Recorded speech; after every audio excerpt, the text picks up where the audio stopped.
concomitância de recursos concomitantes. O pessoal às vezes confunde isso. Aqui nas notas integrantes, ele fala assim no item 4 da tabela, e tabela 2, atos juizados. Havendo concomitância de recurso interposto em face de uma mesma sentença, deve-se observar o recolhimento de custos assinalados na nota integrante 1, que é o valor, por recorrente, sob pena de deserção individualizada. Só que ele quer dizer que deserção individualizada é o seguinte: concomitância é o autor recorreu e o réu também. Sim. Não é os dois autores recorreram, porque os dois autores recorreram é uma peça só. Claro. Até porque não tem como mexer a sentença só para um. Uhum. Então, pessoal, não, então peraí, julga deserto só pelo aquele que não recorreu. Igual esse caso que eu te falei do sócio. Não tem como fazer isso. Essa nota é isso aí. Concomitância de recurso é autor e réu. Ele quis botar essa nota porque muitas vezes a parte réu legal, não, mas o autor já pagou a taxa, vai ter bitributação. Só que isso aí não, o juizado é o seguinte: isso tudo é o preparo do recurso. Entendeu? Só que eles criaram uma regra dessa forma, que vai pagar do juizado e vai pagar a taxa.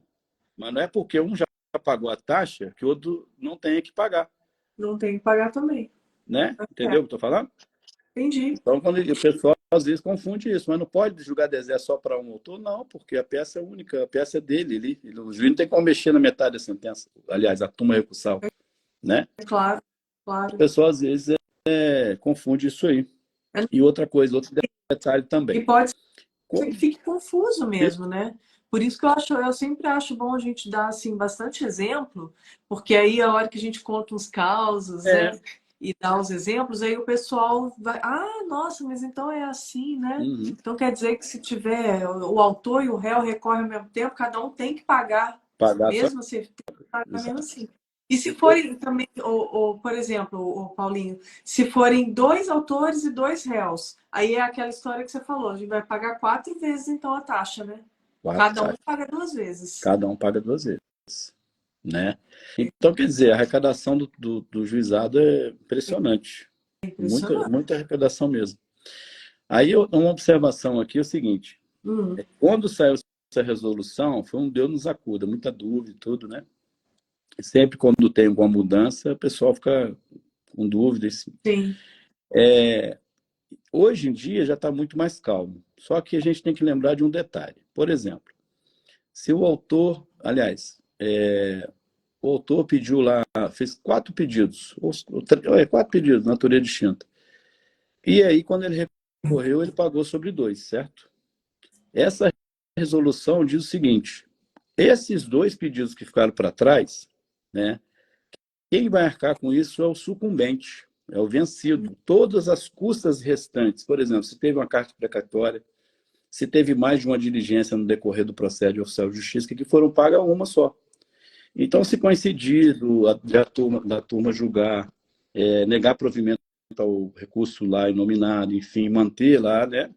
Aí você vai cobrar dessa própria parte que recorreu lá. Ou seja, agora, se a parte se a parte conseguir virar a sentença, quem vai pagar essa diferença, o cartório do juizado, no final tem que apurar essa diferença.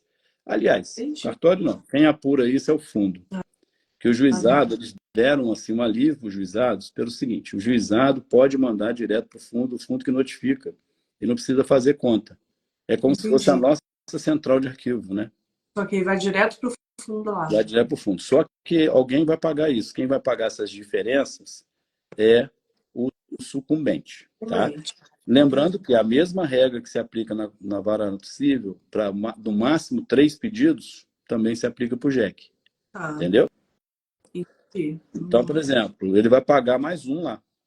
Mais um valor desse de 231, que é mais um rito sumaríssimo. O que vai dar mais diferença vão ser as diligências, né? Que por acaso a maioria não costuma ter muita coisa, né? A maioria, raramente. É mais simples, né?